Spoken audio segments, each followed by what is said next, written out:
반갑습니다. 우리의 진리를 찾는 여정은 벌써 4번째 날에 접어들었습니다.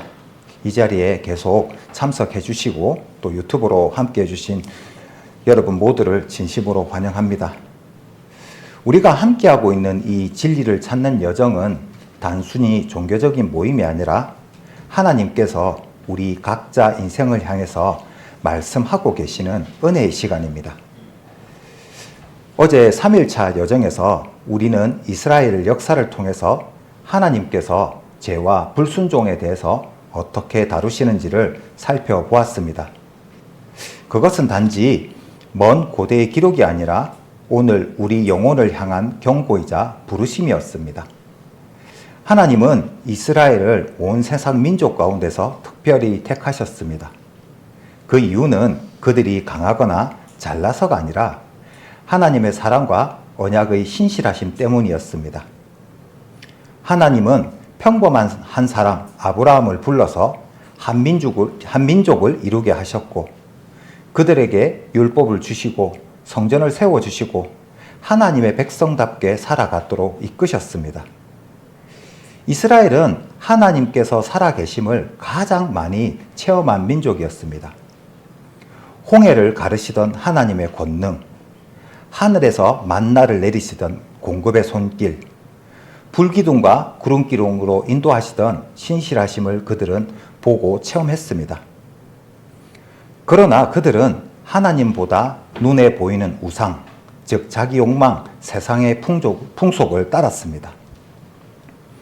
출애굽한 지 얼마 지나지 않아서 금송아지를 만들었고 약속의 땅에 들어가서는 바알과 아세라 우상에게 절을 했고 자신들을 구원하신 하나님의 말씀보다 자기의 소견에 옳은 대로 행동을 했습니다. 하나님은 그들을 책망하시고자 많은 선지자들을 보내셨습니다. 이사야는 거룩하신 하나님 앞에 제약된 이스라엘을 대면하게 했고 예레미야는 눈물로 심판을 외쳤고 호세아는 음란한 여인을 통해서 하나님의 배신당한 사랑을 보여주었습니다. 하나님의 경고는 단호했지만 심판이 목적은 아니었습니다.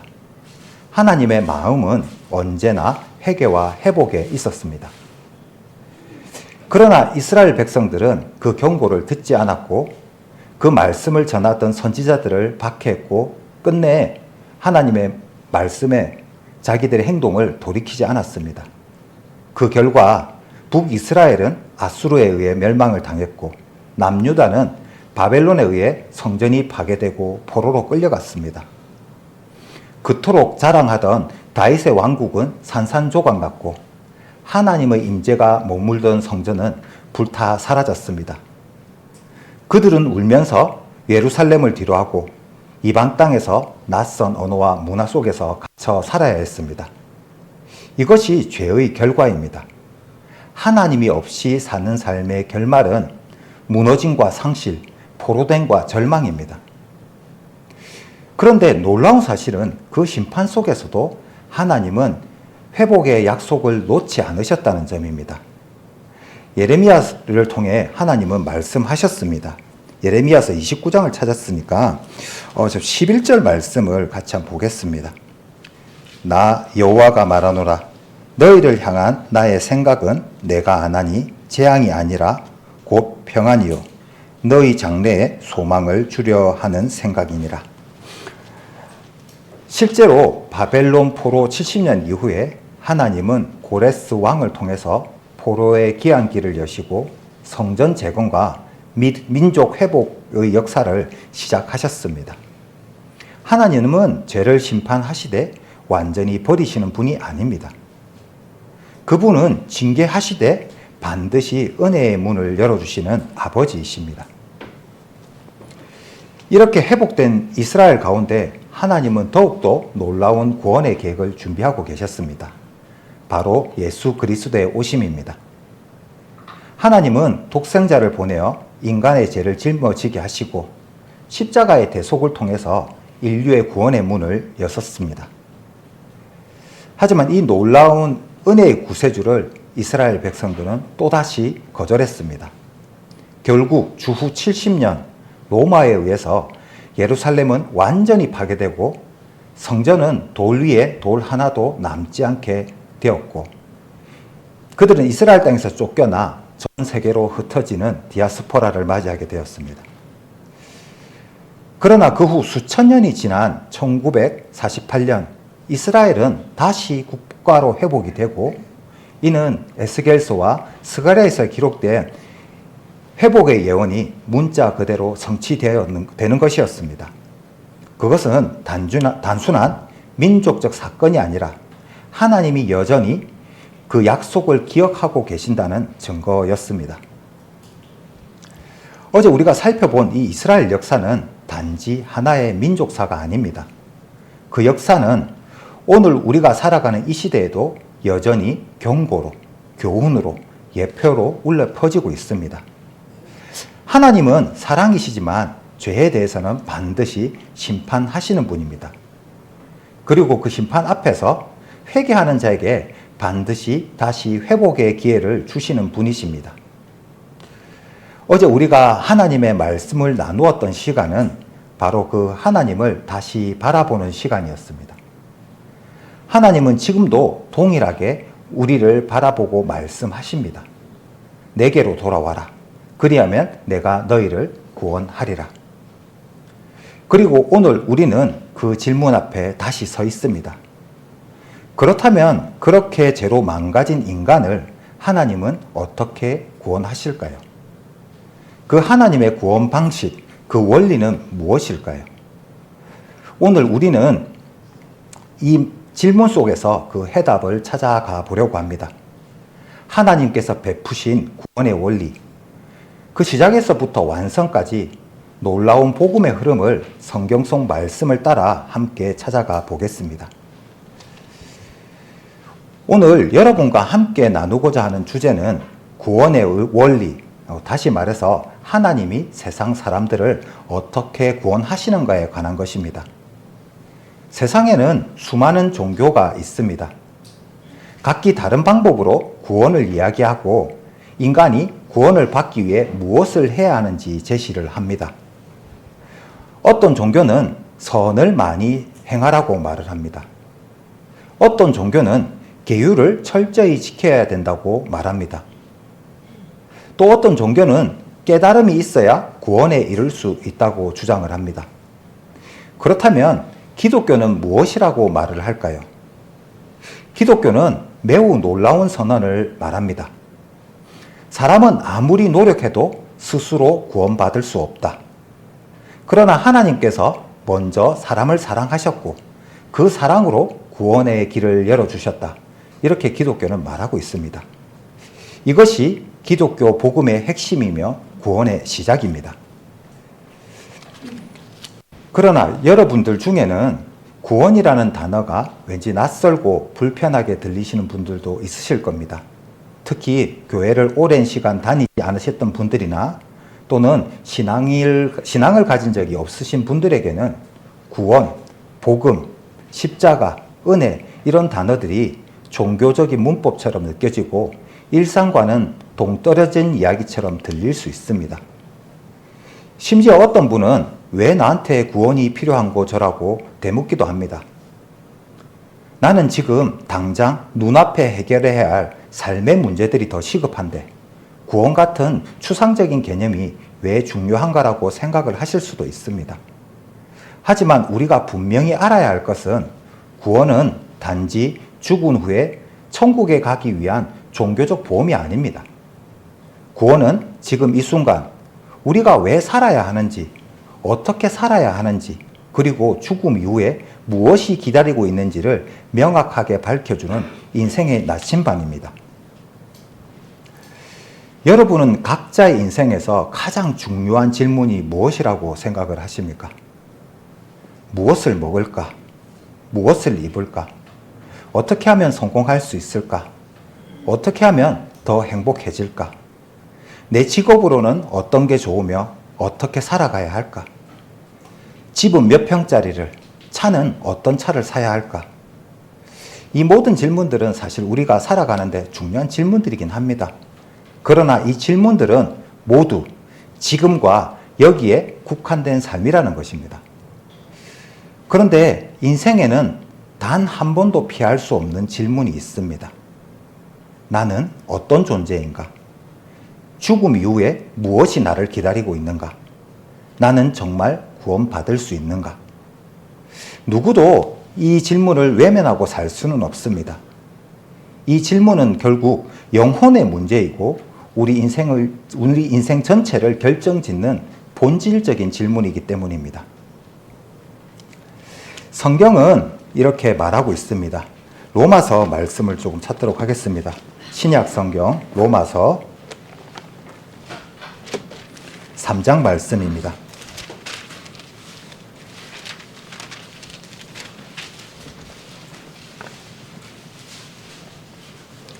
로마서 3장 23절 말씀입니다.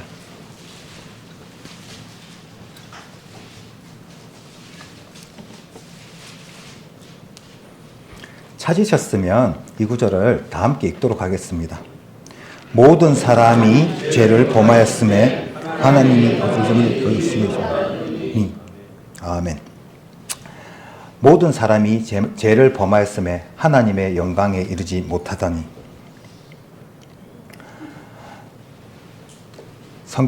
성경의 이 말씀은 세상 모든 사람, 곧 예외 없는 전 인류가 죄인이라는 선언입니다. 구원은 특정한 죄인을 위한 것이 아니라 우리 모두에게 필요한 생명의 길입니다. 대부분 사람들은 이렇게 말을 하곤 합니다. 나는 그렇게 나쁜 사람이 아니에요. 내 주변에 나보다 훨씬 더 나쁜 사람들이 많아요. 정직하게 애쓰고 살려고 애쓰고 남에게 피해도 안 줬어요. 하지만 성경에서 말하는 죄는 단순히 도덕적인 잘못만을 의미하지 않습니다. 그렇다면 성경에서 말하는 죄는 무엇일까요? 죄는 하나님을 떠나서 내가 내 삶의 주인이 되려고 하는 태도입니다. 아무리 착하고 선하게 살려고 해도 하나님이 없이 살아가는 삶 자체가 죄라는 것입니다. 이로 인해서 우리는 하나님과 단절되었고 그 단절된 상태에서는 하나님의 생명과 영광에 이를 수 없는 것입니다. 그래서 모든 사람에게 구원이 필요합니다. 구원은 우리가 종교적인 열심을 더하거나 인간적인 노력을 더해서 얻는 결과가 아닙니다. 오직 하나님께서 단절된 우리와의 관계를 다시 회복시켜주는 길, 그것이 바로 구원입니다. 오늘 저는 여러분과 함께 하나님께서 세상을 구원하시는 방법, 곧 구원의 원리에 대해 함께 살펴보려고 합니다. 구원의 11가지 흐름을 따라가면서 하나님께서 어떻게 우리를 구원으로 이끌으시는지를 하나하나 짚어가면서 진리에 한 걸음 더 다가서고자 합니다. 첫 번째, 하나님의 사랑. 모든 구원의 시작은 하나님의 사랑에서 비롯됩니다. 두 번째, 죄의 문제. 하지만 인간은 죄로 인해서 하나님과의 관계가 단절되었습니다. 세 번째, 율법과 죄의 깨달음. 율법을 통해 우리는 죄를 인식하게 되고 자신의 연약함을 깨닫게 됩니다. 네 번째, 예수 그리스도의 성육신. 하나님은 인간을 구원하시기 위해서 직접 사람이 되셔서 이 땅에 오셨습니다. 다섯 번째, 십자가의 대속. 예수님은 십자가에서 우리 죄를 대신 지시고 죽으심으로 구원의 길을 여셨습니다. 여섯 번째, 믿음으로 말미암은 의. 이제 우리는 우리의 노력이나 행위가 아니라 오직 믿음으로 의롭게 됩니다. 일곱 번째, 성령의 역사. 성령께서는 우리 마음에 믿음을 심으시고 우리를 거듭나게 하십니다. 여덟 번째, 은혜로 주어진 구원. 이 모든 것은 전적인 하나님의 은혜로 주어진 선물입니다. 아홉 번째, 하나님과의 화해. 구원을 받은 우리는 하나님과의 관계가 회복되고 평화를 누리게 됩니다. 열 번째, 천국 소망. 구원은 이 땅에만 머물지 않고 영원한 천국의 소망으로 이어집니다. 11번째, 모든 사람에게 주신 구원. 이 구원은 특정한 누군가만이 아닌 온 세상 모든 사람을 향한 하나님의 사랑의 초대입니다. 이 11가지 구원의 원리를 살펴보면 하나님께서 얼마나 깊은 사랑과 정교한 계획으로 우리를 구원하시는지를 새롭게 깨닫게 될 것입니다. 혹시 지금 이 시간을 단지 한 사람을 교회로 인도하기 위한 시간쯤으로 여기고 계시지는 않습니까? 아직도 이 자리가 어떤 종교적인 훈련이나 설득의 자리로 오해되고 있다면 간절한 마음으로 부탁드리겠습니다. 오해하지 않으시기 바랍니다. 이 시간은 누군가를 종교인으로 만들기 위한 시간이 아닙니다. 지금 이 순간은 여러분의 영혼이 진리를 만나는 시간입니다. 하나님께서 여러분 한 분 한 분의 이름을 부르고 계시는 시간입니다. 이 말씀을 듣는 이 시간 동안 한 구절이, 한 문장이 혹은 한 진리의 메시지가 여러분의 마음을 두드릴지도 모릅니다. 그 순간을 놓치지 마십시오. 성경은 이렇게 말씀을 하고 있습니다. 앞으로 좀 가서 요한복음 말씀을 조금 찾도록 하겠습니다. 요한복음 8장 말씀입니다. 요한복음 8장 32절 말씀입니다.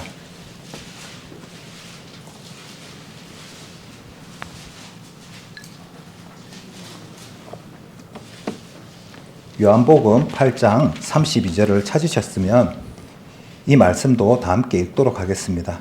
진리를 알지니 진리가 너희를 자유롭게 하리라. 아멘.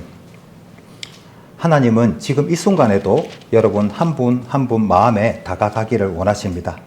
진리를 깨닫게 하시고 죄와 불안, 두려움과 공허함으로부터 진정한 자유를 누리게 하시기를 원하고 계십니다. 첫 번째, 하나님의 사랑, 세상을 사랑하신 하나님의 마음에 대해 말씀을 드리겠습니다. 요한복음을 찾으셨으니까 앞으로 조금 더 가서 요한복음 3장 16절 말씀을 찾도록 하겠습니다. 요한복음 3장 16절 말씀입니다.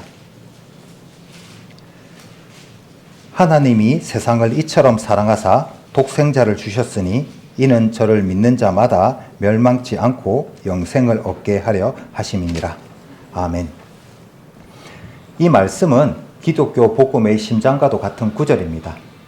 이 한 구절 속에는 하나님의 마음, 인류를 향한 구원의 계획, 그리고 복음의 본질이 고스란히 담겨져 있습니다. 이 말씀에서 이처럼 사랑하사라는 표현에 주목을 해 보아야 합니다. 헬라어 원문으로는 후토라는 단어가 사용이 되었습니다. 이 단어에는 단순히 만이라는 양적인 의미만이 아니라 하나님이 그 사랑을 어떻게 나타내셨는가, 그 방식과 본질까지 포함하고 있는 표현입니다. 다시 말해서 하나님은 단순히 내가 너를 사랑한다라고 말씀하신 것이 아니라 그 사랑이 구체적이고 실질적인 행동으로 나타내셨습니다. 어떻게요? 하나님의 자신의 독생자 예수 그리스도를 우리에게 주셨습니다. 말 그대로 내어주셨습니다. 죄 없으신 예수님을 죄 많은 인류를 위해서 이 땅에 보내시고 십자가의 고통을 통해서 그 사랑을 몸소 증명하셨습니다. 이것이 바로 하나님의 사랑입니다.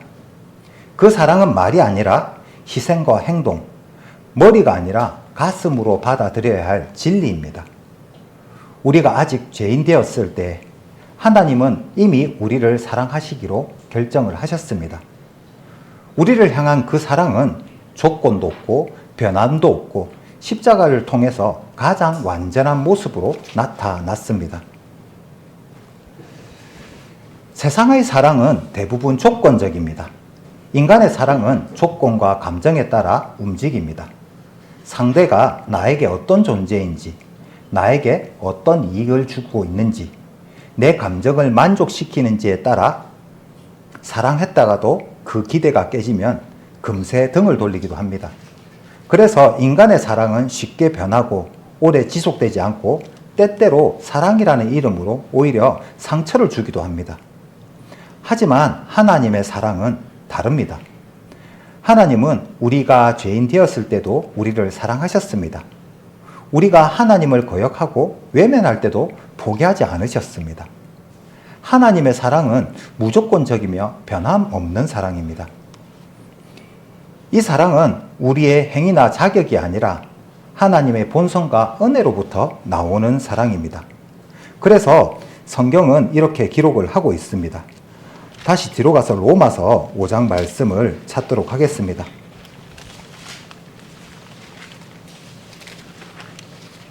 로마서 5장 8절 말씀입니다.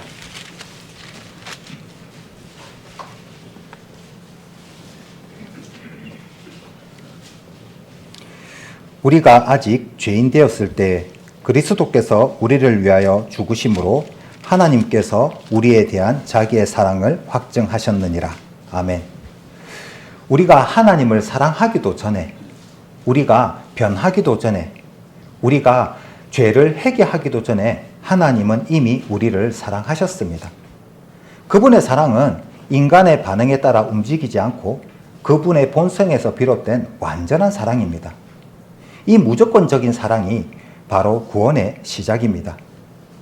우리는 하나님의 조건 없는 사랑 안에서 자유를 누릴 수 있고 그 사랑 안에서 변화될 수 있습니다. 하나님은 우리를 사랑하셨기에 자신의 가장 귀한 분, 바로 예수 그리스도를 우리에게 내어주셨습니다.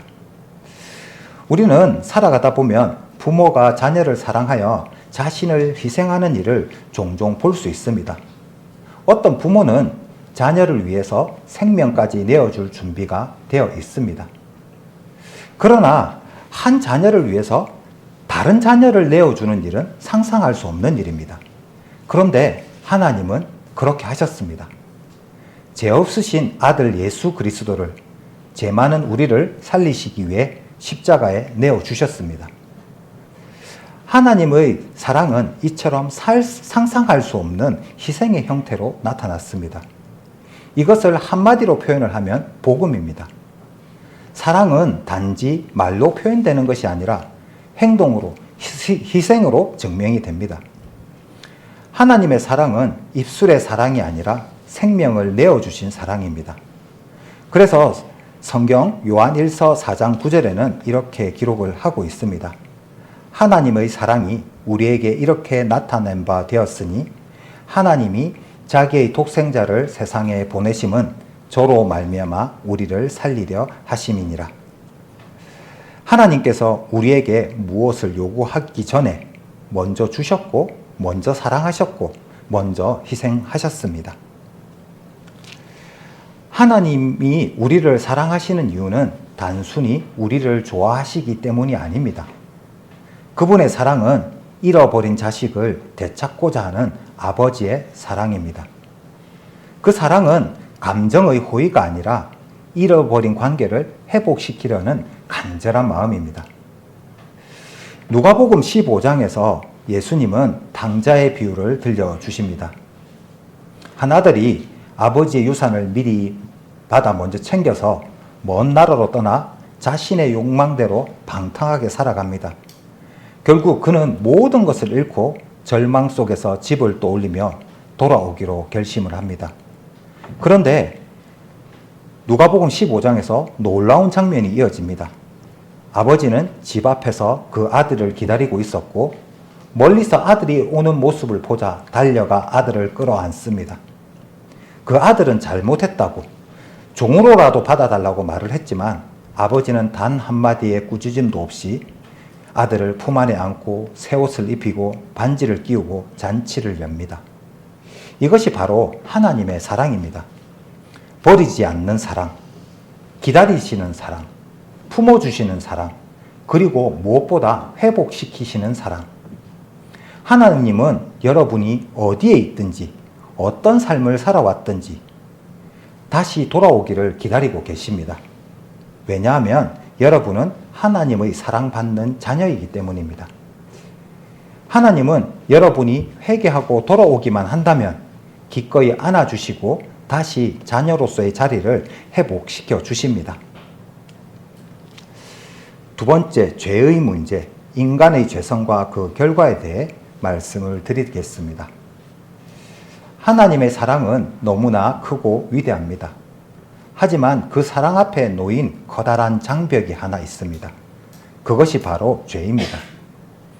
성경은 죄에 대해 이렇게 기록을 하고 있습니다. 구약 성경 이사야 말씀을 찾도록 하겠습니다. 구약 성경 이사야 59장 2절 말씀입니다.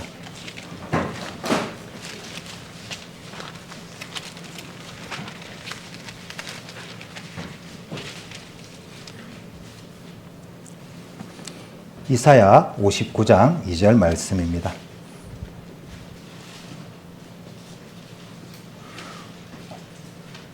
오직 너희 죄악이 너희와 너희 하나님 사이를 내었고 너희 죄가 그 얼굴을 가리워서 너희를 듣지 않으시게 함이니. 아멘. 죄는 단순한 실수나 잘못이 아닙니다. 죄는 우리와 하나님 사이를 단절시키는 근본적인 문제입니다. 하나님은 거룩하신 분이시기 때문에 죄와는 함께 하실 수 없습니다. 그래서 죄는 마치 하나님과 우리 사이를 갈라놓는 깊은 절벽과도 같습니다. 많은 사람들은 죄를 도덕적 실패 정도로만 생각을 합니다. 그래서 나는 남에게 피해 준 적도 없고 착하게 살았으니까 괜찮아 이렇게 생각을 합니다. 하지만 성경은 죄를 그렇게 단순하게 보지 않습니다. 죄란 하나님이 없이 살아가려는 태도 자체입니다. 마치 이런 경우와 비슷합니다. 한 아이가 놀이터에서 놀고 있었습니다. 그 아이는 항상 부모님이 미끄럼을 탈 때 손잡이를 꼭 잡아라라고 말을 했는데 오늘은 그냥 타고 싶어 미끄럼틀을 그냥 타기로 결심했습니다. 처음에는 아무 일이 없이 미끄럼틀을 타고 내려왔지만 두 번째 타고 내려올 때 손잡이를 잡지 않아서 미끄럼틀을 타고 내려오다가 결국 끝에서 넘어져 무릎에 상처를 입고 말았습니다. 그때 아이는 부모님이 항상 손잡이를 잡으라고 말한 이유를 깨닫게 되었습니다. 이 예화에서처럼 아이가 부모님의 지침을 무시하고 자신의 방식대로 행동한 것처럼 죄 역시 하나님이 주신 규칙을 무시하고 내 방식대로 살아가려는 것에서 생깁니다. 처음에는 아무 일 없이 지낼 수 있지만 결국 위험에 빠지게 되는 것입니다. 죄는 하나님이 없이 내 마음대로 살아가려는 태도에서 비롯된 결과입니다. 하나님이 없이 내 멋대로 살아가면 자유로울 것 같지만 결국 위험에 노출되고 상처받게 됩니다. 죄는 단순한 실수가 아니라 하나님을 떠나 내가 주인 되려고 하는 깊은 반역의 상태입니다. 하나님을 떠나 내가 내 삶의 주인이 되려고 하는 것, 이것은 성경이 말하는 죄의 본질입니다. 많은 사람들을 죄를 단순히 도덕적 잘못이나 법적 위반 정도로 생각을 합니다. 그러나 성경은 단지 외적인 행동의 문제가 아니라 마음의 태도와 존재의 방향에 관한 문제라고 이 죄를 설명하고 있습니다. 죄는 무엇보다 하나님이 없이 살겠다는 자기 중심성입니다. 눈에 보이는 행위 이전에 마음의 중심이 어디로 향해 있는가의 문제입니다. 죄는 이렇게 나타납니다. 하나님보다 나 자신을 더 신뢰하는 것, 하나님의 뜻보다 내 욕망과 계획을 우선시하는 것, 하나님의 영광보다 내 성공과 평판을 더 중요하게 여기는 것, 이 모든 것이 바로 죄입니다. 죄는 단순히 나쁜 짓을 했느냐 하지 않았느냐의 문제가 아닙니다. 죄는 하나님을 왕으로 모시지 않고 내가 주인이 되어 살아가려는 태도입니다. 이 마음이 우리의 말과 행동으로 흘러나와서 결국 죄악된 삶의 열매를 맺게 되는 것입니다. 그래서 마태복음 5장 21절에서 22절에는 형제를 미워하는 자마다 살인한 자와 같다라고 예수님께서 말씀하셨습니다. 바로 죄가 마음에서부터 시작된다는 사실을 보여주는 말씀입니다. 결국 죄는 행동 이전에 방향의 문제이고 중심의 문제입니다. 하나님을 등지고 자기 자신을 섬기며 사는 모든 삶 자체가 하나님 앞에서는 죄로 드러나게 되어 있습니다. 성경은 이렇게 선언하고 있습니다. 다시 로마서 3장 말씀을 찾겠습니다. 신약 성경 로마서 3장 10절 말씀입니다. 로마서 3장 10절 말씀입니다. 찾으셨으면 이 구절 말씀도 다 함께 읽도록 하겠습니다. 기록한 바 의는 없나니 하나도 없으며, 여기까지 읽겠습니다. 이 말씀은 단호하고 분명합니다. 모든 사람은 죄인입니다. 이것은 부정할 수 없는 인간의 영적 현실이고 하나님 앞에서 절대적인 진실입니다. 우리는 흔히 죄인이라는 말을 들으면 어떤 흉악범이나 도덕적으로 타락한 사람을 떠올리게 됩니다. 나는 그런 사람과는 다르다며 자신을 죄인으로 여기지 않으려는 마음이 들기도 합니다. 하지만 성경에서 말하는 죄인은 단지 법을 어긴 사람이나 도덕적으로 나쁜 행동을 한 사람만을 말하지 않습니다. 죄인이란 하나님과의 관계가 끊어진 모든 인간의 정체입니다. 하나님이 없이 살아가려는 마음, 하나님의 말씀을 무시하고 내 뜻대로 살아가려는 그 삶, 그 자체가 하나님 앞에서 죄인인 상태인 것입니다. 그렇기 때문에 죄는 일부 사람만의 문제가 아닙니다. 우리 모두의 문제입니다. 어린아이에서부터 노인에 이르기까지 선하다고 여기는 사람부터 스스로 괜찮다고 말하는 모든 사람까지 예외 없이 모든 인류는 다 죄 아래에 놓여 있습니다. 그래서 성경은 이렇게 말하고 있습니다. 로마서 3장을 찾았으니까 그 23절 말씀입니다. 23절 말씀. 모든 사람이 죄를 범하였음에 하나님의 영광에 이르지 못하더니. 죄는 우리의 본성의 문제이고 이 죄로 인하여 우리는 하나님과 단절이 되었고 영적 죽음 가운데 놓여 있는 것입니다. 죄의 무게는 결코 가볍지 않습니다. 우리는 죄를 때때로 사소한 실수처럼 여기고 있지만 성경은 죄의 결과를 이렇게 경고하고 있습니다. 두 어정 넘겨서 6장 23절 말씀도 보겠습니다. 로마서 6장 23절 말씀, 이 구절도 다 함께 읽겠습니다. 죄의 삭은 사망이요 하나님의 은사는 그리스도 예수 우리 주 안에 있는 영생이니라. 아멘. 여기서 말하는 사망은 단순히 육체적인 죽음만을 의미하지는 않습니다. 영원한 단절, 곧 하나님으로부터 완전히 끊어진 영적 죽음을 뜻합니다. 그리고 그 영적 단절의 끝은 성경이 말하는 지옥의 심판입니다. 많은 이들은 지옥이라는 단어에 대해 불편함을 느끼고 심지어 일부 교회조차 지옥에 대해 말하기를 꺼려합니다. 하지만 성경은 지옥의 실체를 결코 감추지 않습니다. 예수님께서도 여러 차례 지옥의 존재와 그 무서움에 대해 분명하게 엄중히 경고하고 말씀하셨습니다.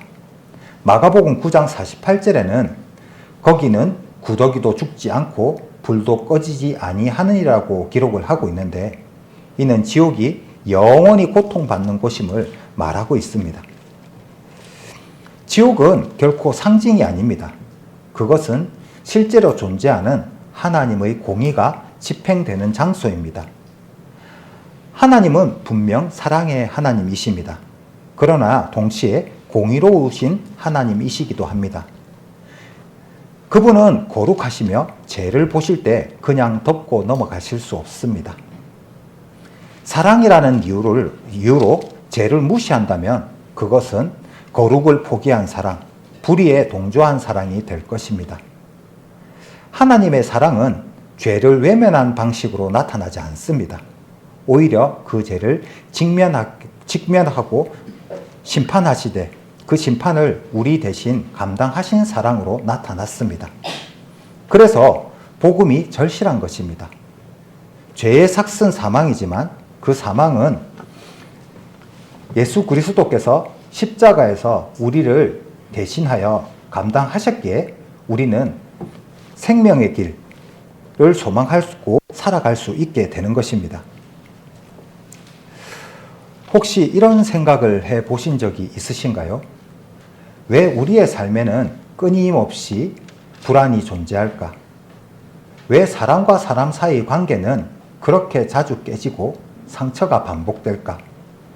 왜 우리 마음에는 외로움, 공허함, 분노로 가득 차 있을까? 그 원인은 단순히 환경이나 사람 때문이 아닙니다. 그 이면에는 죄라는 더 깊은 문제가 있습니다. 죄는 단순히 종교적인 용어가 아닙니다. 그것은 우리 삶에 보이지 않게 지배하고 있는 실체입니다. 죄는 하나님으로부터 우리를 단절시킬 뿐만 아니라 우리의 내면과 삶의 질서까지 무너뜨립니다.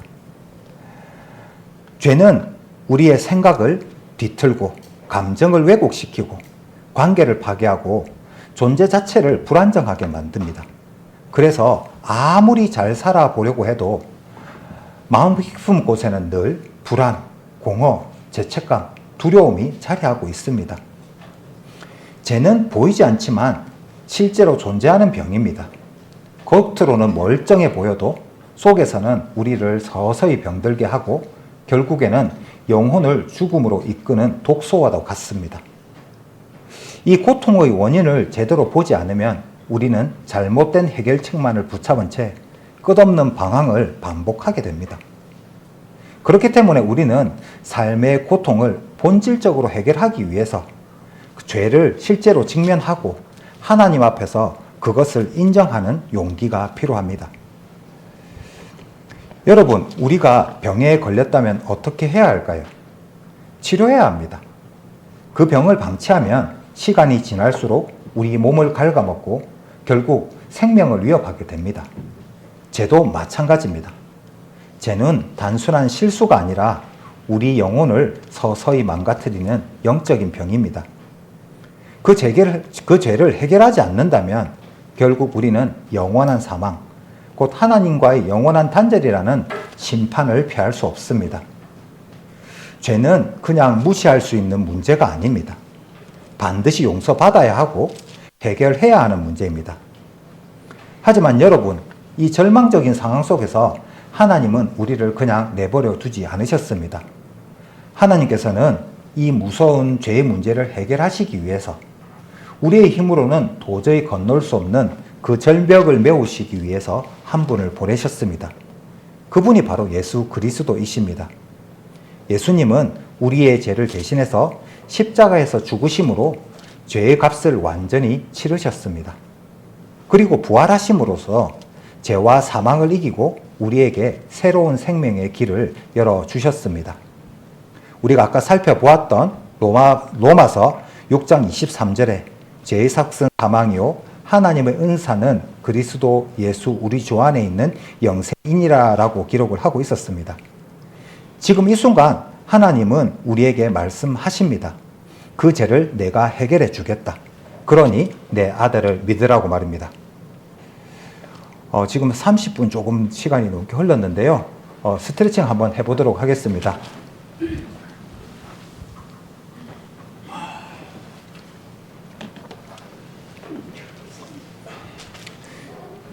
죄에 대한 얘기를 하니까 다소 분위기가 무거워진 것 같습니다.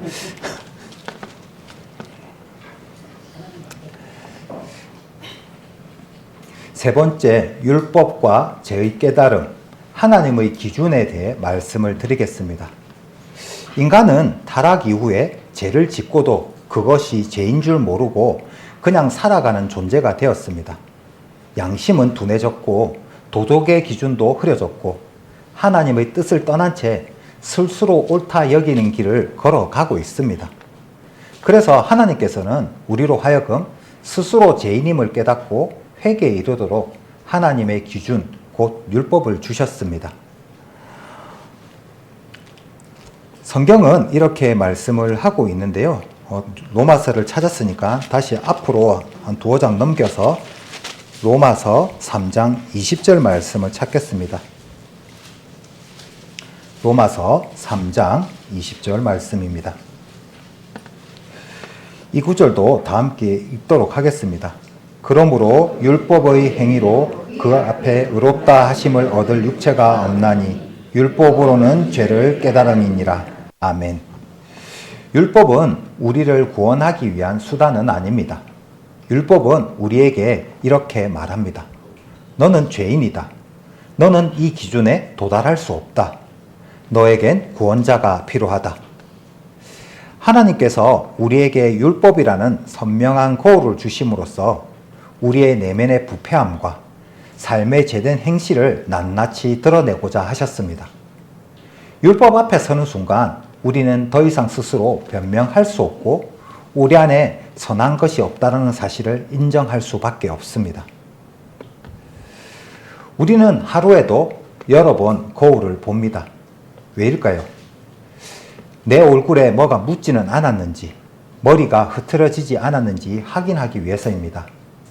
거울은 내 얼굴의 현실을 있는 그대로 보여주는 도구입니다. 거울이 없다면 우리는 자신이 얼마나 지저분한 상태에 있는지 모르고 살아가게 될 것입니다. 율법도 우리 내면을 비추는 하나님의 거울로 우리에게 주어졌습니다. 이 거울 앞에 서면 우리는 비로소 깨닫게 됩니다. 내 마음이 죄로 얼마나 더럽혀져 있는지, 하나님과 얼마나 멀리 떨어져 있는 상태인지, 그리고 스스로 얼마나 의롭지 못한 존재인지 말입니다. 율법은 우리를 구원하지는 못합니다. 하지만 율법은 우리로 하여금 이렇게 고백하게 만듭니다. 나는 죄인입니다. 나는 나 자신을 구원할 수 없습니다. 나는 구원자가 필요합니다. 율법은 우리가 스스로 나는 괜찮은 사람이라고 착각하지 못하도록 만드는 영적 거울입니다. 그 거울 앞에 서는 순간 우리는 하나님 앞에 겸손해질 수밖에 없습니다. 그리고 그때 비로소 하나님의 은혜를 갈망하게 됩니다. 어제 우리는 하나님께서 이스라엘에게 삶의 방향과 질서를 주시기 위해서 주신 거룩한 기준, 율법에 대해서 짧게나마 살펴보았습니다. 그 가운데 대표적인 계명이 바로 십계명이었습니다. 너는 나 외에 다른 신을 섬기지 말라. 우상을 만들지 말라. 하나님의 이름을 망령되이 일컫지 말라. 안식일을 거룩히 지키라. 내 부모를 공경하라. 살인하지 말라. 간음하지 말라. 도둑질하지 말라. 거짓 증거하지 말라. 내 이웃의 소유를 탐내지 말라. 어떻습니까? 우리는 이 계명을 날마다 반복해서 어기며 살아가고 있지 않습니까?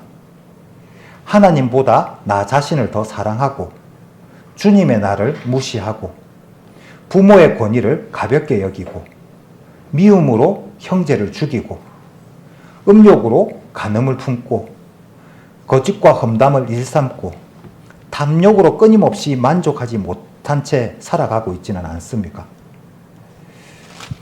율법은 우리를 향해 선언합니다. 너는 죄인이다. 너는 너의 힘으로 이 기준을 완벽하게 지킬 수 없다. 율법 앞에 선 우리는 더 이상 자기의 의를 주장할 수 없습니다. 거울처럼 맑고 정직한 율법의 기준으로 우리 자신을 비춰보면 우리는 무릎을 꿇을 수밖에 없습니다. 그리고 이렇게 고백을 하게 됩니다. 나는 구원자가 필요합니다. 이러한 절망 자리에서 시작되는 것이 바로 복음의 은혜입니다. 성경은 율법의 역할에 대해서 기록을 하고 있는데요. 좀 뒤로 넘겨서 갈라디아서 3장 말씀을 찾도록 하겠습니다.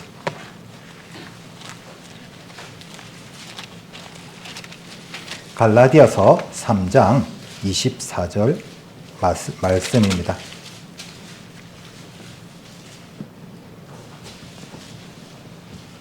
갈라디아서 3장 24절 말씀입니다.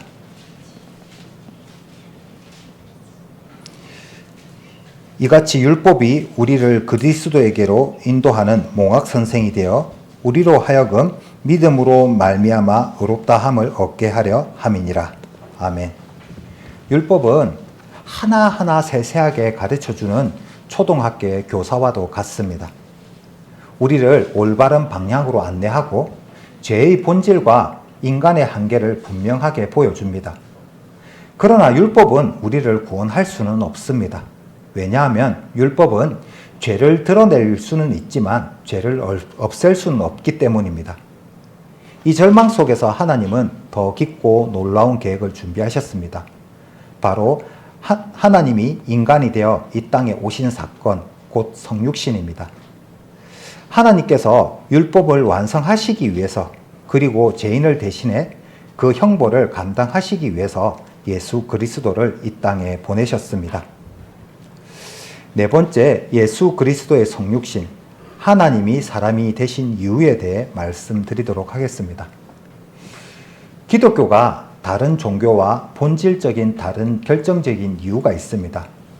그 중심에는 놀라운 진리가 하나 있는데요.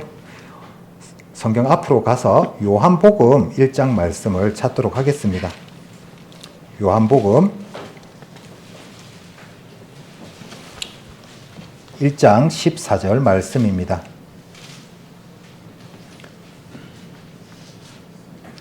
말씀이 육신이 되어 우리 가운데 거하심에 우리가 그 영광을 보니 아버지의 독생자의 영광이요 은혜와 진리가 충만하더라. 하나님께서 사람이 되셨습니다. 이것은 선뜻 우리의 머리로는 이해하기 어려운 성경의 신비이자 진리입니다. 쉽게 말씀드리자면 이런 것과 비슷할 것 같습니다. 한겨울날 추운 들판에 작은 새떼들이 얼어 죽을 듯이 떨고 있었습니다. 농부는 그 새들이 가여워서 그 새들을 위해서 헛간문을 열고 모이를 뿌려봤지만 새들은 사람을 두려워해서 가까이 오지 못했습니다. 그때 농부는 생각을 했습니다. 내가 새가 될 수 있다면 그들에게 말해줄 수 있을 텐데. 이것이 바로 성육신입니다. 하나님께서 사람이 되신 이유는 우리 가운데 오셔서 구원의 길을 보여주시기 위함이었습니다. 우리가 결코 닿을 수 없는 하나님께서 우리에게 다가오신 것입니다. 우리가 하나님께 나아간 것이 아니라 하나님이 우리에게 내려오신 것입니다. 이것이 기독교 복음의 시작이고 성육신의 신비입니다. 죄인은 죄인을 구원할 수 없습니다. 죄 아래 있는 사람이 또 다른 죄인을 구원할 수는 없는 것입니다. 그래서 죄 없으신 하나님께서 친히 인간의 몸을 입고 이 땅에 오셔야만 했습니다. 히브리서 4장 15절에는 그는 모든 일에 우리와 같이 시험을 받으셨으나 죄는 없으신 이시니라라고 기록을 하고 있습니다. 예수님은 우리처럼 육신을 입으시고 배고픔도 피곤함도 슬픔도 아픔도 겪으셨습니다. 하지만 단 한 번도 죄를 짓지 않으셨습니다. 그분만이 우리의 죄를 대신 짊어질 수 있는 완전한 희생양, 죄 없는 속죄물이 되실 수 있었습니다. 예수님은 하늘 보좌를 떠나 낮고 찬한 세상 한복판에 오셨습니다. 왕궁이 아니라 말구유에서 태어나셨고 부유한 가정이 아니라 가난한 목수의 아들로 자라나셨고 존경받기보다는 조롱과 거절을 받으셨습니다. 성경은 그래서 이렇게 기록을 하고 있습니다. 뒤로 넘겨서 빌립보서 말씀을 찾도록 하겠습니다. 빌립보서 2장 말씀입니다. 빌립보서 2장 6절에서 8절까지 말씀입니다. 그는 근본 하나님의 본체시나 하나님과 동등됨을 취할 것으로 여기지 아니하시고 오히려 자기를 비워 종의 형체를 가져 사람들과 같이 되었고 사람의 모양으로 나타나셨음에 자기를 낮추시고 죽기까지 복종하셨으니 곧 십자가에 죽으심이라. 아멘. 이 성육신은 단지 겸손의 본을 보이시기 위한 것이 아니었습니다. 우리를 구원하시기 위한 철저한 순종의 여정이었습니다. 그분은 고통의 길을 선택하셨고 그 길 끝에서 십자가의 죽음을 감당하셨습니다.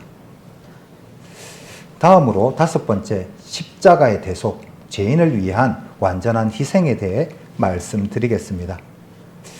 예수님께서 이 땅에 오신 목적은 분명합니다. 그분은 단순히 가르치시기 위해서, 기적을 보이시기 위해서, 도덕적인 모범을 보이시기 위해 오신 것이 아닙니다. 예수님이 이 땅에 오신 목적은 단 하나였습니다.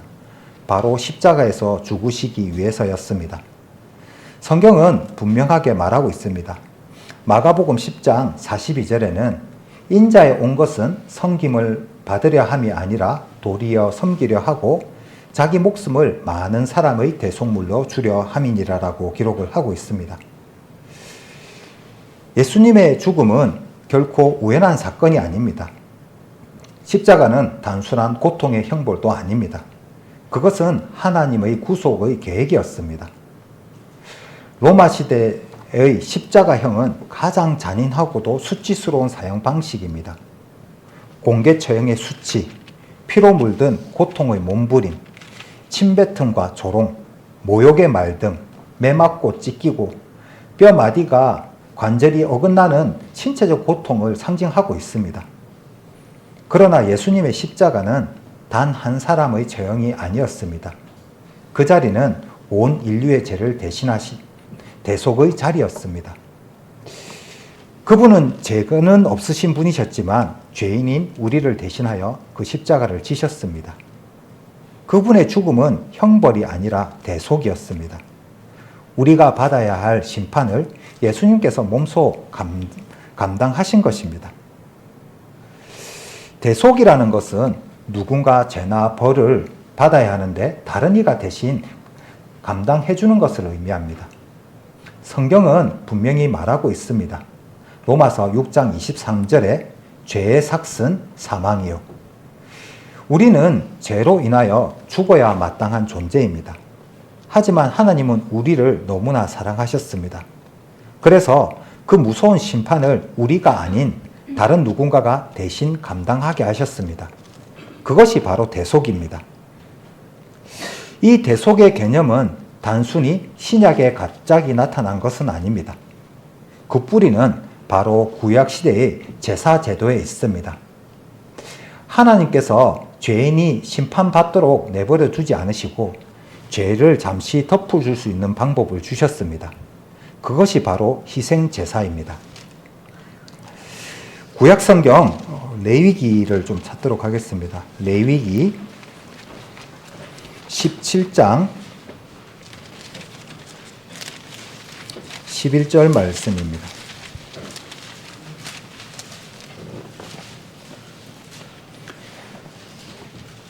레위기 17장 11절 말씀입니다.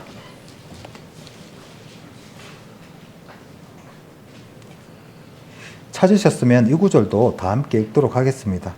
육체의 생명은 피에 있음이라. 내가 이 피를 너희에게 주어 단에 뿌려 너희의 생명을 위하여 속하게 하였나니 생명이 피에 있으므로 피가 죄를 속하느니라. 아멘. 하나님께서는 죄를 용서하시되 피 흘림이 없는 죄사함은 없다고 정하셨습니다. 그래서 구약시대에 사람들이 죄를 지으면 자기 대신 짐승을 제물로 바쳐야 했습니다. 짐승의 죽음과 피 흘림으로 인해서 죄는 임시적으로 덮어졌습니다. 한 장 앞으로 가서 레위기 16장 11절에서 14절까지 말씀도 조금 보겠습니다. 16장 11절에서 14절까지 말씀입니다. 아론은 자기를 위한 속죄제의 수송아지를 들이대 자기와 권속을 위하여 속죄하고 자기를 위한 그 속죄제 수송아지를 잡고 향로를 취하여 여호와 앞 제단 위에서 피운 불을 그것에 채우고 또 두 손에 곱게 간 향기로운 향을 채워 가지고 장 안에 들어가서 여호와 앞에서 분향하여 향연으로 증거계 위 속죄소를 가리우게 할지니 그리하면 그가 죽음을 면할 것이며 그는 또 수송아지의 피를 취하여 손가락으로 속죄소 동편에 뿌리고 또 손가락으로 그 피를 속죄소 앞에 7번 뿌릴 것이며. 아멘. 이 제사는 죄를 근본적으로 해결하는 제가 아닙니다. 그저 덮어주는 기능만 했지 죄를 완전히 없앨 수 없었습니다. 그래서 해마다 반복해서 제사를 드려야 했습니다. 신약 성경 히브리서 말씀을 찾겠습니다. 히브리서 10장 말씀입니다.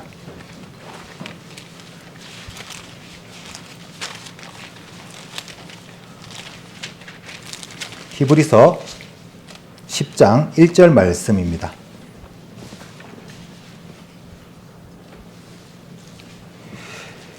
율법은 장차 오는 좋은 일의 그림자요 참 형상이 아니므로 해마다 늘 드리는 바 같은 제사로는 나아오는 자들을 언제든지 온전케 할 수 없느니라. 아멘. 수많은 제사, 수많은 피, 수많은 제사장, 그러나 죄는 여전히 남아 있었기 때문에 완전한 구원을 이루는 제사가 필요했습니다. 그러나 하나님께서는 그림자였던 그 제사를 끝내고 실제로 예수 그리스도를 완전한 제사를 위해 보내셨습니다. 예수님은 단 한 번 자신을 완전한 제물로 드리셨습니다. 10절 말씀입니다. 10절 말씀을 히브리서 10장 10절 말씀을 다 함께 읽겠습니다. 이 뜻을 쫓아 예수 그리스도의 몸을 단번에 들이심으로 말미암아 우리가 거룩함을 얻었노라. 예수님은 죄가 없으신 분이셨기에 우리의 죄를 대신 짊어지실 수 있었습니다. 그리고 십자가에서 그 몸을 찢기고 피 흘려서 우리가 받아야 할 심판을 완전히 감당하셨습니다.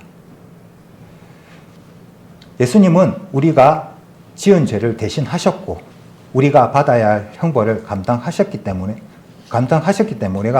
마땅하셨기 때문에 우리가 마땅히 죽어야 할 자리에 서셨습니다.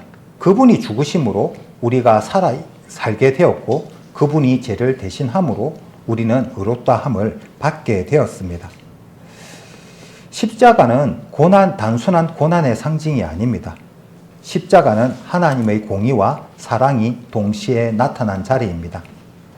하나님의 공의는 죄를 그냥 넘어갈 수가 없습니다. 죄는 반드시 심판받아야 하고 그 대가는 죽음입니다. 하나님의 공의는 이렇게 말합니다. 누군가는 죄 때문에 죽어야 한다. 그래서 하나님은 누군가 그 죄의 대가를 치러야만 했기 때문에 예수님을 우리에게 보내주셨습니다. 그 심판을 우리가 아니라 하나님 자신이 지우셨습니다. 죄인은 우리인데 형벌을 받으신 분은 예수님이셨습니다. 이 놀라운 진리를 선지자 이사야는 이렇게 말하고 있습니다. 이사야서 말씀을 찾겠습니다. 이사야 53장 5절 말씀입니다.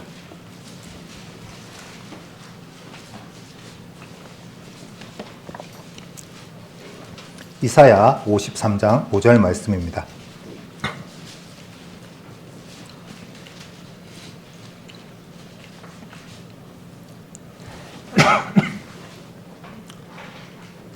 이 구절도 다 함께 읽도록 하겠습니다.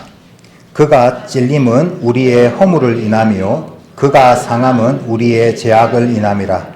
그가 징계를 받음으로 우리가 평화를 누리고 그가 채찍에 맞음으로 우리가 나음을 입었도다. 아멘. 십자가는 하나님의 사랑이 모두 쏟아진 자리입니다. 그 사랑은 순간적인 감정이 아니라 하나님의 공의를 온전히 이루시기 위해 피 흘린 희생의 사랑이었습니다. 이렇게 예수님의 십자가 이야기를 들려드리면 그저 감동적인 사랑 이야기로만 생각하시는 분들이 계십니다. 하지만 진짜 십자가 앞에 설 때 우리는 먼저 자기의 죄를 직면하게 됩니다. 십자가를 바라보며 우리는 이렇게 물어야 합니다. 왜 예수님이 저렇게 죽으셔야 했지? 그 대답은 하나입니다.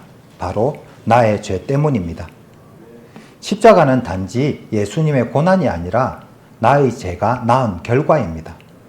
나의 교만, 나의 음란, 나의 탐욕, 나의 거짓, 나의 하나님 외면, 모든 죄의 대가를 예수님께서 십자가 위에서 감당하셨습니다.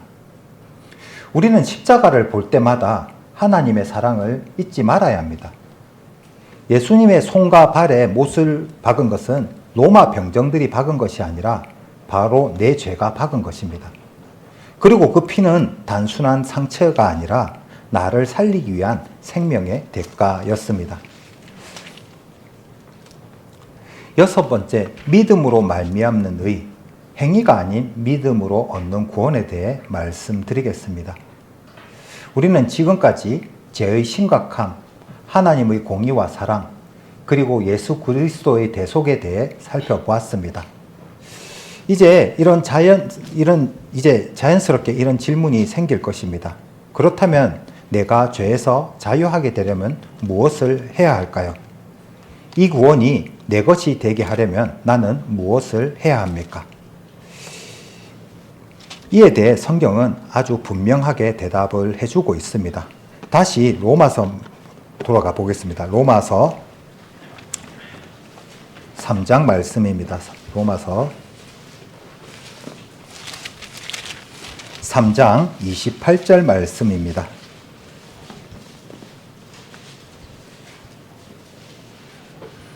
로마서 3장 28절 말씀을 찾으셨으면 이 구절도 다 함께 읽도록 하겠습니다.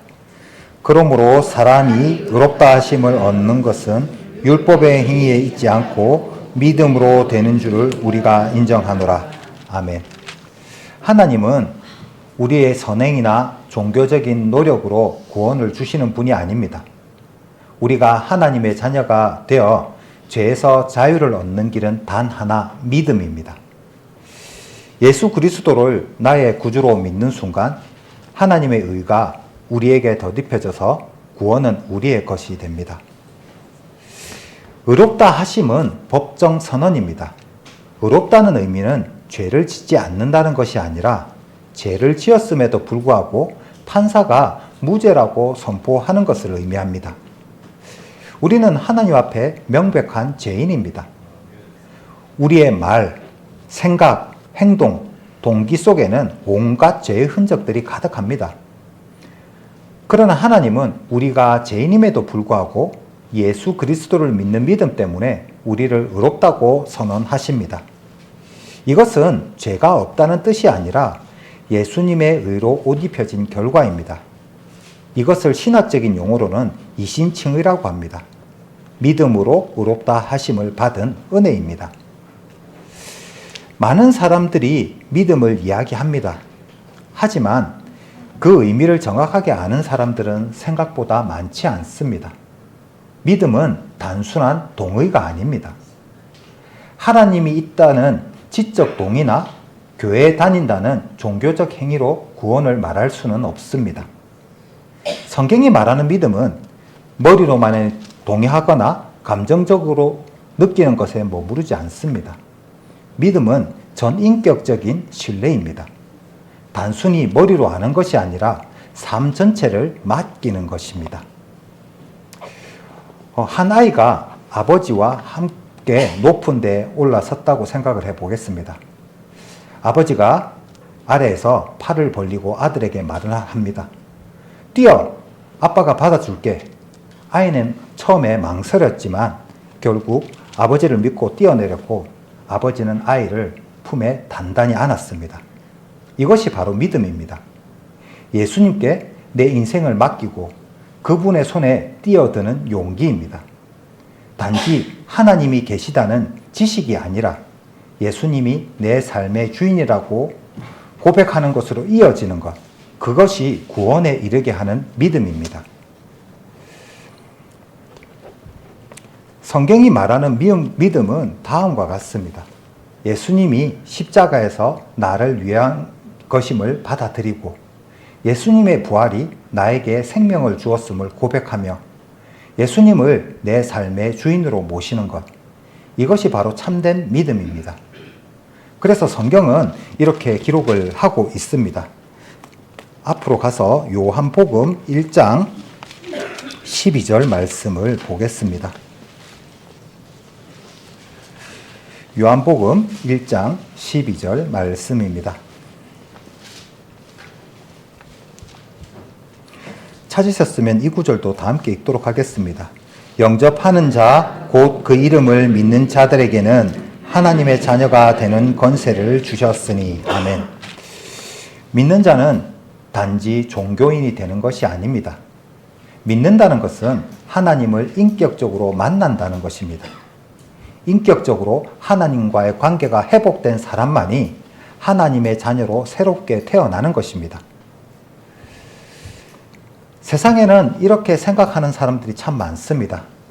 착하게 살면 천국에 갈 수 있지 않을까요? 좋은 일을 많이 하고 사람에게 피해를 주지 않으면 되지 않을까요? 하지만 성경은 단호하게 말합니다.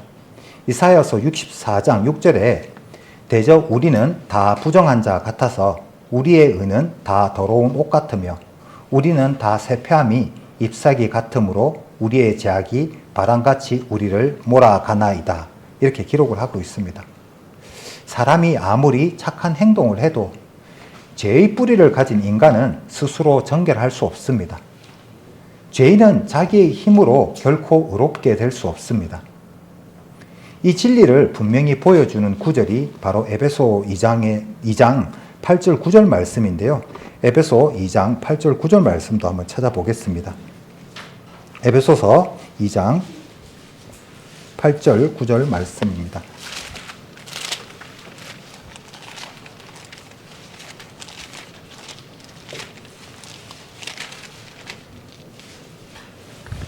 에베소서 2장 8절 9절 말씀입니다. 너희가 그 은혜를 인하여 믿음으로 말미암아 구원을 얻었나니 이는 너희에게서 난 것이 아니요 하나님의 선물이라.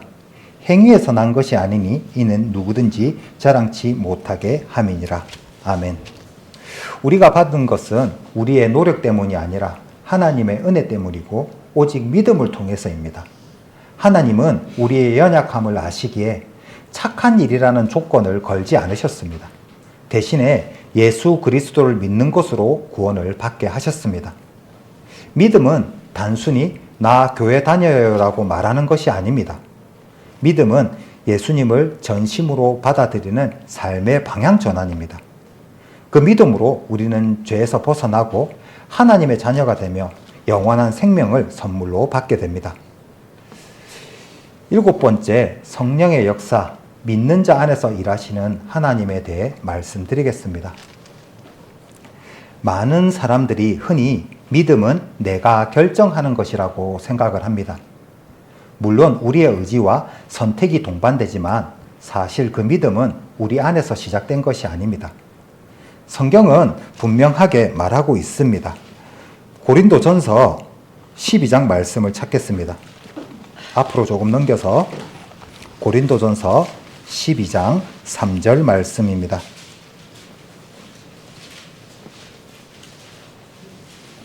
고린도전서 12장 3절 말씀입니다. 그러므로 내가 너희에게 알게 하노니 하나님의 영으로 말하는 자는 누구든지 예수를 저주할 자라 하지 않고 또 성령으로 아니하고는 누구든지 예수를 주라 할 수 없느니라. 아멘. 믿음은 단순히 인간의 결단이 아니라 성령 하나님께서 우리에게 먼저 역사하신 결과입니다. 우리 안에 믿음을 심으시고 복음을 깨닫게 하시고 예수 그리스도를 구주로 고백하게 하시는 분이 바로 성령이십니다. 우리가 구원을 받게 되는 전 과정을 돌아보면 그 시작에서부터 끝까지 성령의 은밀하고 강력한 역사가 있습니다. 성령께서는 다음과 같은 일을 하십니다. 우리의 마음을 열어주십니다. 복음의 진리의 말씀이 전해질 때 성령께서는 우리 마음의 눈을 열어서 예수님의 십자가와 부활이 나를 위한 것임을 보게 하십니다. 말씀을 깨닫게 하십니다. 성령은 진리의 영으로서 하나님의 말씀을 듣고 받아들이게 하십니다. 회개하도록 이끄십니다. 죄를 깨닫게 하시고 죄에 대해 슬퍼하시며 진정한 회개의 자리로 우리를 이끄십니다. 예수님을 믿게 하십니다. 단지 예수님에 대해 아는 것이 아니라 그분을 나의 구주와 주님으로 믿고 영접하게 하십니다. 성령이 아니고서는 어느 누구도 회개할 수 없고 어느 누구도 예수님을 구주로 고백할 수 없습니다. 성령은 구원에 있어서 단순한 조력자가 아닙니다. 성령은 그냥 우리 곁에서 도와주시는 분이 아니라 구원의 핵심이자 출발점입니다. 성령이 없는 구원은 불가능합니다. 그래서 에베소 1장 13절 14절에는 이렇게 기록을 하고 있습니다. 그 안에서 너희도 진리의 말씀 곧 너희의 구원의 복음을 듣고 그 안에서 또한 믿어 약속의 성령으로 인치심을 받았으니 이는 우리의 기업의 보증이 되사 그 얻으신 것을 구속하시고 그 영광을 찬미하게 하려 하심이라. 이 말씀에는 두 가지 중요한 진리를 말해주고 있습니다. 성령은 구원의 인장이십니다. 고대 사회에서 도장, 즉 인장은 소유권과 신분을 증명하는 강력한 표시였습니다. 성령께서 우리 안에 계시다는 것은 하나님께서 우리를 그분의 자녀로 소유하셨다는 증거입니다. 둘째, 성령은 구원의 보증이십니다. 보증이라는 것은 아직 완성되지 않은 것을 확실히 이루어 주겠다는 약속의 증거입니다. 성령께서 우리 안에 계시다는 것은 하나님께서 우리를 끝까지 책임지시고 천국까지 인도하시겠다는 하나님의 확실한 약속입니다. 그렇기 때문에 우리가 진짜 구원받았는지 아닌지를 확인할 수 있는 가장 분명한 기준은 바로 이것입니다. 성령이 내 안에 계신가? 만일 성령께서 죄를 지을 때마다 내 마음을 찌르고 하나님의 말씀이 생명처럼 들리게 하시고 예수님을 나의 구주, 나의 주님으로 고백하게 하신다면 그 사람은 하나님의 백성입니다. 그 사람은 성령으로 인침을 받은 하나님의 자녀입니다. 이제 1시간이 조금 넘어 흘렀는데요. 다시 한번 기지개 좀 펴겠습니다.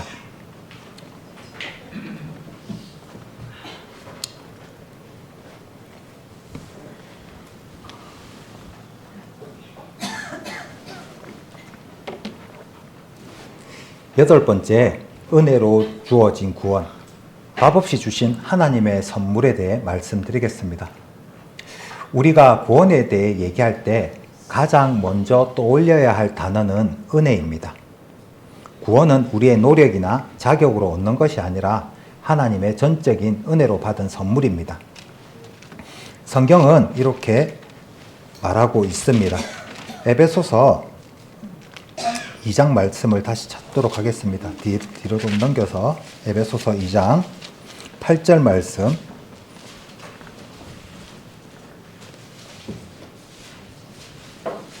에베소서 2장 8절 말씀 다 함께 읽도록 하겠습니다.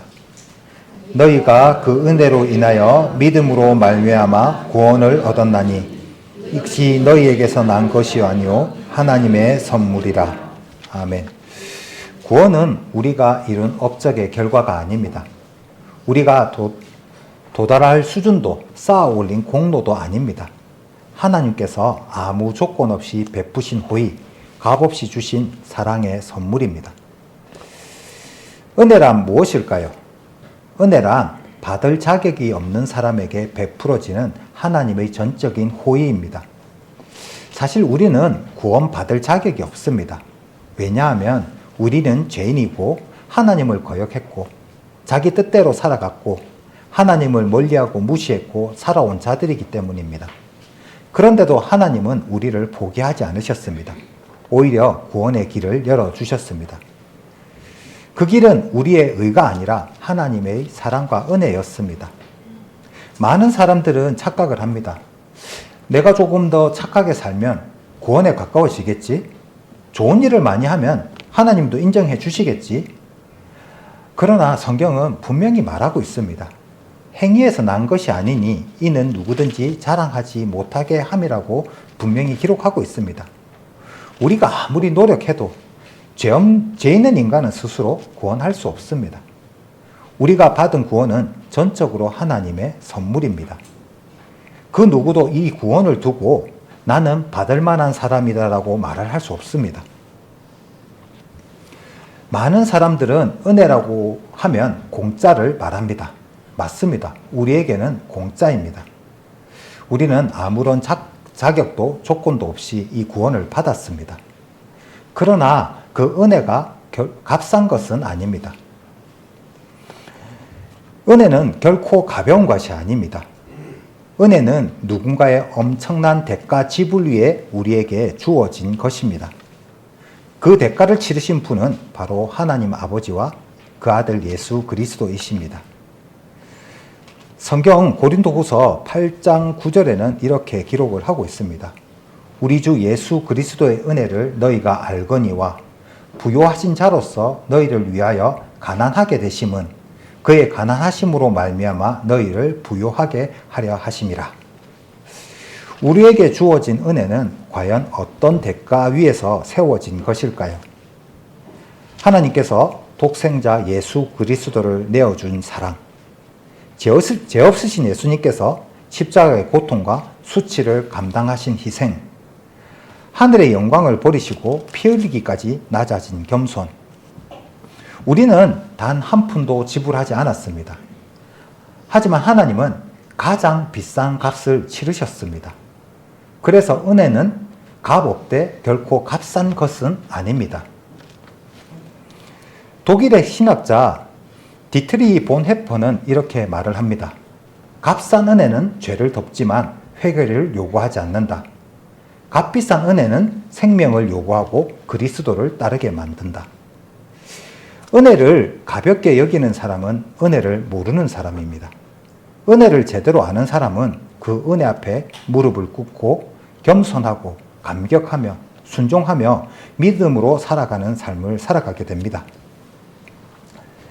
9번째, 하나님과의 화해, 깨어진 관계의 회복에 대해 말씀을 드리겠습니다.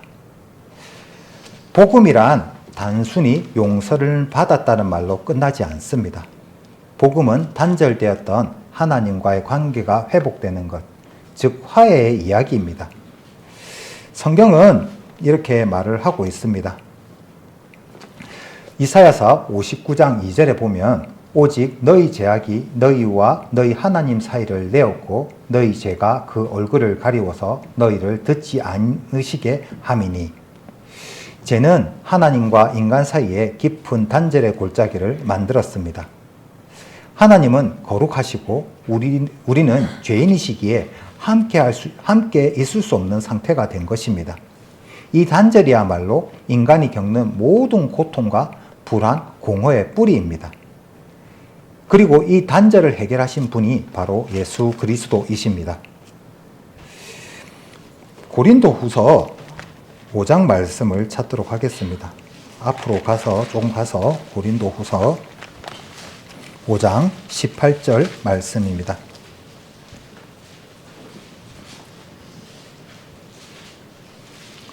고린도후서 5장 18절 말씀입니다. 모든 것이 하나님께로 났나니 저가 그리스도로 말미암아 우리를 자기와 화목하게 하시고 또 우리에게 화목하게 하시는 직책을 주셨으니. 아멘. 예수님의 십자가는 단순한 고난의 상징이 아닙니다.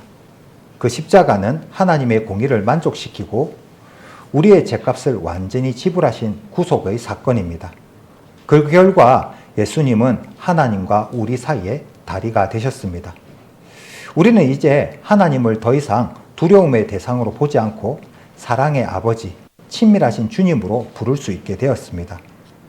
이것이 복음의 놀라운 은혜입니다. 한 어머니와 딸이 있었습니다. 어느 날 사소한 말다툼 끝에 큰 오해로 번졌고 딸은 상처받은 마음에 집을 떠나 연락마저 끊어버렸습니다. 시간이 흐르고 여러 해가 지난 뒤 어머니는 병에 걸려 병원에 입원하게 되었습니다. 그 소식을 들은 딸은 망설이며 병실 문 앞에 섰습니다.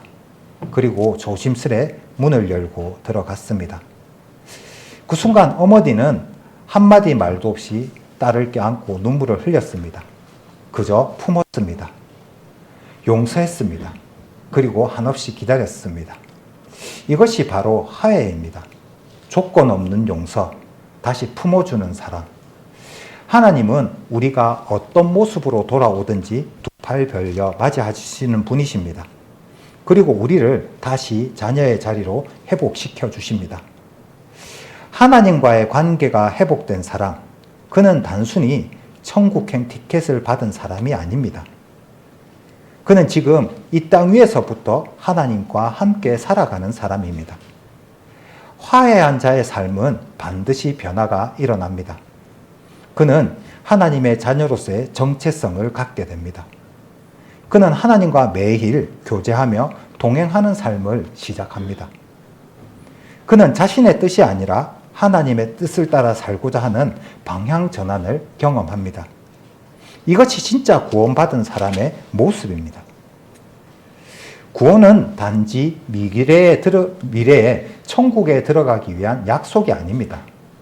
구원은 지금 이 순간부터 하나님과 새로운 삶을 사는 새로운 관계입니다. 예수님의 십자가는 하나님과 우리 사이를 이어주는 화해의 다리가 되어 주셨습니다. 그 다리를 건너온 사람은 이제 새로운 신분, 새로운 삶, 새로운 사명 속에서 살아갑니다. 이 복음의 진리를 듣고 있는 여러분들에게 묻고 싶습니다. 여러분은 하나님과 화해하셨습니까? 지금 그 화해 관계 안에서 살아가고 계십니까? 만약 그렇다면 이제는 화해한 자답게 살아가십시오. 하나님을 더 깊이 사랑하십시오. 말씀과 기도로 날마다 동행하십시오. 그리고 아직 하나님과 화해하지 못한 이들에게도 그 화해의 복음을 전하십시오. 10번째, 천국 소망, 구원받은 자에게 주어지는 영원한 생명에 대해 말씀드리겠습니다. 이 세상의 삶은 긴 것 같지만 잠시입니다. 그러나 많은 사람들은 마치 영원히 살 것처럼 이 세상에 모든 애착을 두고 살아갑니다. 더 많은 재산, 더 큰 성공, 더 오래 가는 건강을 위해서 삶을 쏟아붓습니다. 하지만 아무리 애써도 이 땅에서 영원히 살 수 있는 사람은 단 한 명도 없습니다. 어떤 철학자도, 어떤 과학자도, 어떤 권력자도, 어떤 부자도 죽음 앞에서는 모두 평등합니다. 그래서 성경은 이렇게 말하고 있습니다. 뒤로 가서 히브리서 9장 말씀을 찾겠습니다.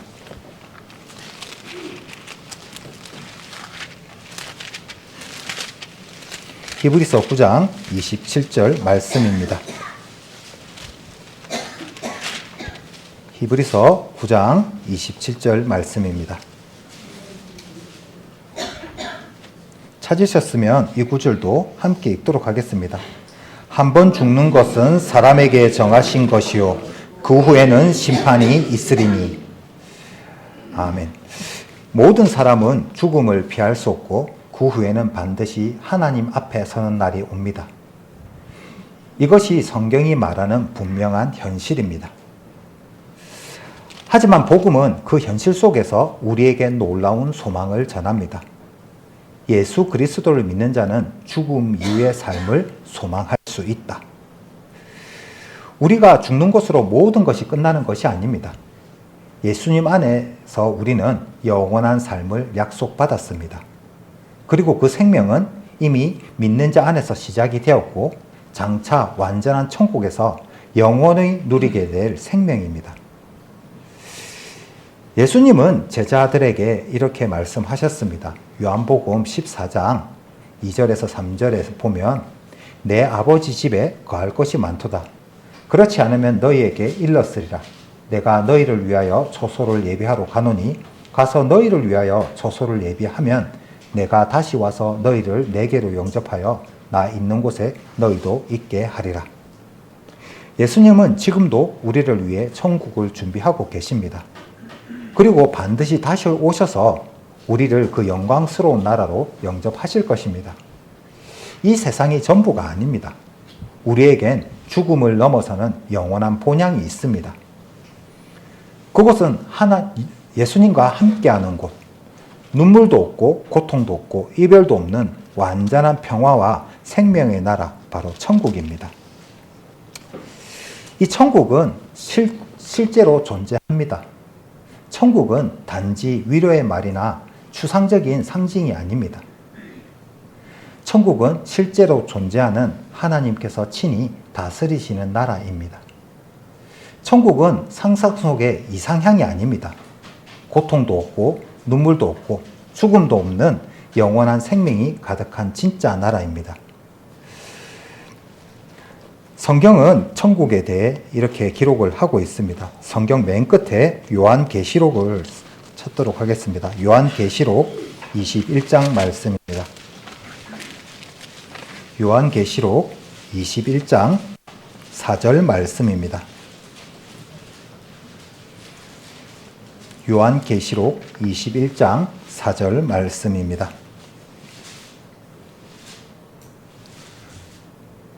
모든 눈물을 그 눈에서 씻기심에 다시 사망이 없고 애통하는 것이나 곡하는 것이나 아픈 것이 다시 있지 아니하리니 처음 것들은 다 지나갔음이로라.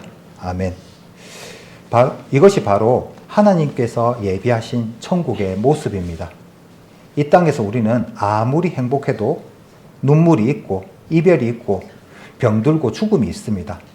하지만 천국에서는 모든 슬픔이 끝이 납니다.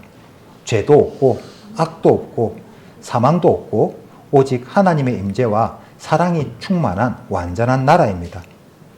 천국은 하나님의 자녀된 우리가 모두 누려야 할 본향입니다.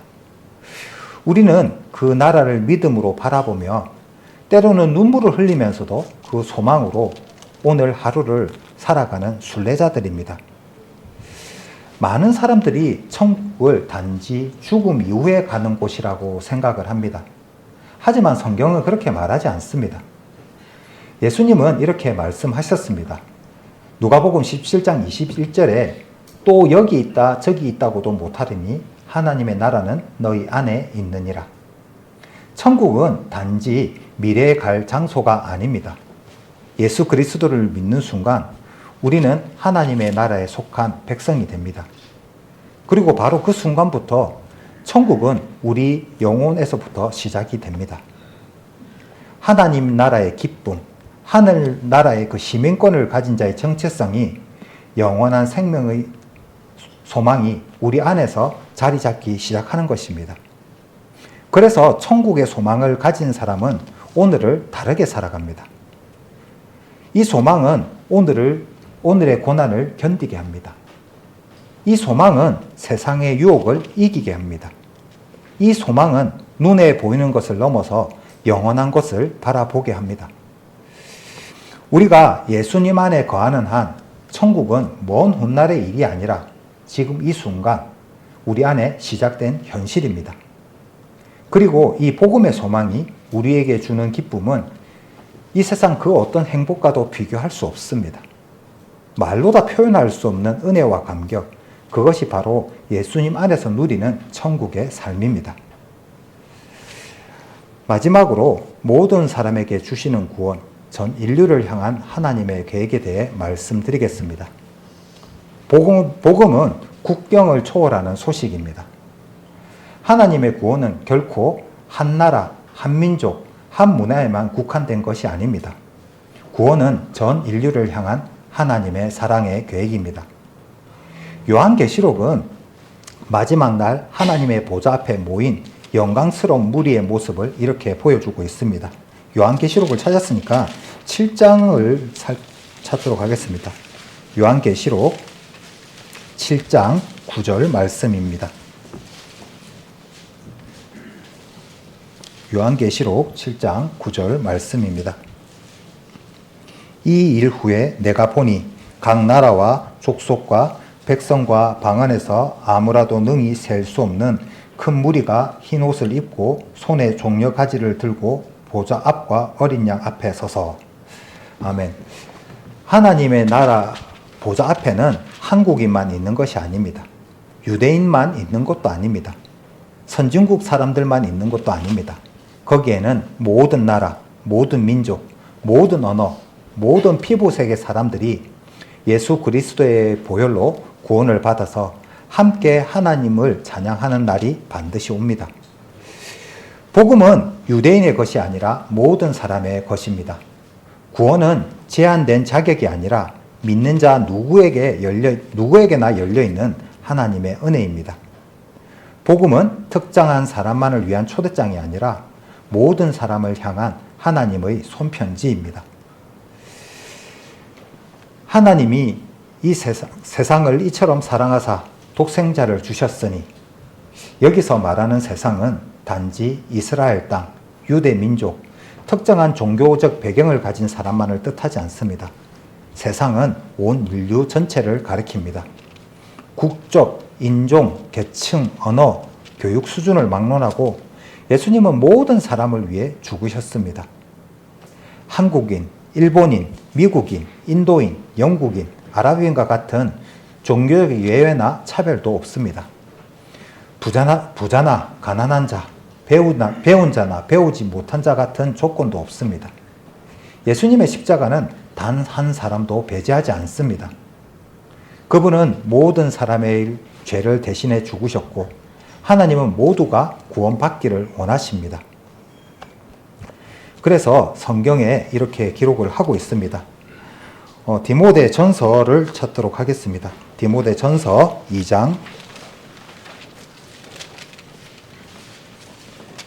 4절 말씀입니다.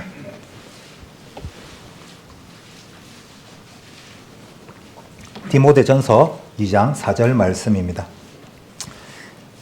찾으셨으면 이 구절도 함께 읽도록 하겠습니다.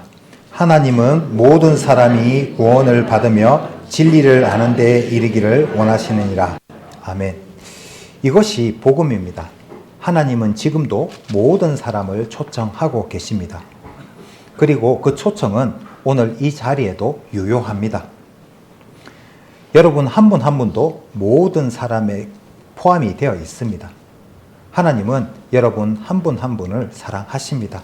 그리고 지금도 이 순간 부르고 계십니다. 오늘 우리는 하나님이 이 세상 사람들을 어떻게 구원하시는지에 대해 성경이 말하는 구원의 원리를 따라가며 한 걸음 한 걸음 걸어왔습니다.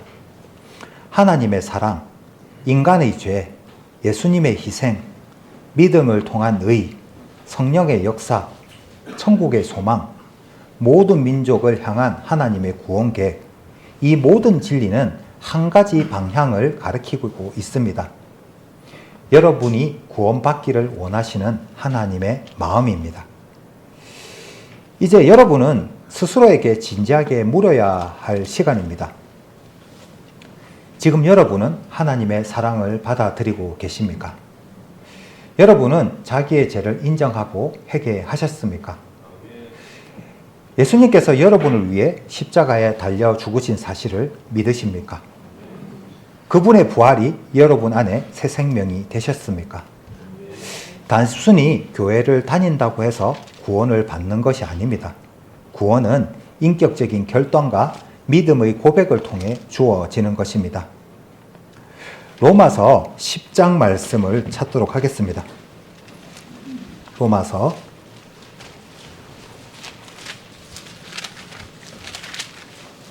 10장 9절 말씀입니다. 로마서 10장 9절 말씀입니다. 이 말씀도 찾았으면 다 함께 읽도록 하겠습니다. 내가 만일 내 입으로 예수로 주로 시인하며 또 하나님께서 그를 죽인 자 가운데서 살리신 것을 내 마음에 믿으면 구원을 얻으리니. 아멘. 지금이 그때입니다. 구원은 내일의 문제가 아니라 오늘의 결단입니다. 누구도 내일을 보장받지 못합니다. 지금 이 시간 하나님의 구원의 손이 여러분을 향해 펼쳐져 있습니다. 고린도후서 6장 2절에 가라사대 내가 은혜를 베풀 때에 너를 듣고 구원의 날에 너를 도왔다 하였으니 보라 지금은 은혜를 받을 만한 때요 보라 지금은 구원의 날이라고 기록을 하고 있습니다. 여러분의 영혼을 구원하실 수 있는 분은 오직 예수 그리스도 뿐입니다. 지금 여러분을 초청하시는 분은 하나님이십니다. 그분은 지금 이 순간 여러분의 이름을 부르고 계십니다. 혹시 이런 생각을 하고 계신 분이 계십니까? 나는 너무 많은 죄를 지었어요. 하나님이 나 같은 사람도 받아주실까요? 그러나 여러분, 하나님은 가장 더러운 죄인도 정결하게 하시는 분이십니다. 망가진 인생을 새롭게 하시고 회복시키는 하나님. 조건 없는 사랑으로 기다리시는 하나님 앞에 나아가야 하는 것입니다. 오늘 아까 살펴보았던 누가복음 15장의 탕자의 이야기처럼 집을 떠났던 자녀가 돌아오기만 하면 아버지는 달려나가 그를 안고 잔치를 벌리십니다. 오늘도 하나님은 여러분들이 돌아오기만을 기다리고 계십니다. 이 순간 여러분의 마음이 떨리고 있다면 그것은 성령께서 여러분을 부르고 계신 사인입니다. 지금 여러분의 마음을 열어 하나님께 나아가야 합니다. 지금 예수님을 나의 주님으로 고백을 해야 하는 것입니다. 지금 구원의 은혜를 믿음으로 받아들여야 하는 것입니다. 이 자리는 제가 서두에 말씀드렸듯이 단순한 종교적인 모임이 아닙니다. 이것은 생명의 초청입니다. 예수님은 말씀하고 계십니다. 요한계시록 3장 20절에 볼지어다 내가 문 밖에서 서서 두드리노니 누구든지 내 음성을 듣고 문을 열면 내가 그에게로 들어가 그로 더불어 먹고 그는 나로 더불어 먹으리라. 지금 마음의 문을 여십시오. 예수님이 여러분을 구원하시기 위해 오셨습니다. 여러분의 영혼은 그 무엇보다 소중합니다. 이제 여러분이 해야 할 일은 단 하나입니다. 하나님의 손을 붙들고 그분의 초청에 응답하는 것입니다. 구원의 은혜는 믿음으로 받아들이는 것이기 때문에 그 은혜를 받아들이시기 바랍니다. 내일은 여러분과 함께 해온 진리를 찾는 여정의 마지막 날이자 가장 중요한 날입니다. 사실 첫날부터 오늘 네 번째 날까지 모든 시간이 바로 내일을 향해 달려온 여정이었다 해도 과언이 아닐 것입니다. 그만큼 내일의 시간은 절대 놓쳐서는 안 될 중요한 순간입니다. 그러니 꼭 한 분도 빠짐없이 참석해 주시기를 진심으로 부탁드립니다. 내일 진리를 찾는 여정의 마지막 걸음을 함께 걸을 수 있기를 소망해 봅니다. 오늘 하루도 수고 많이 하셨습니다.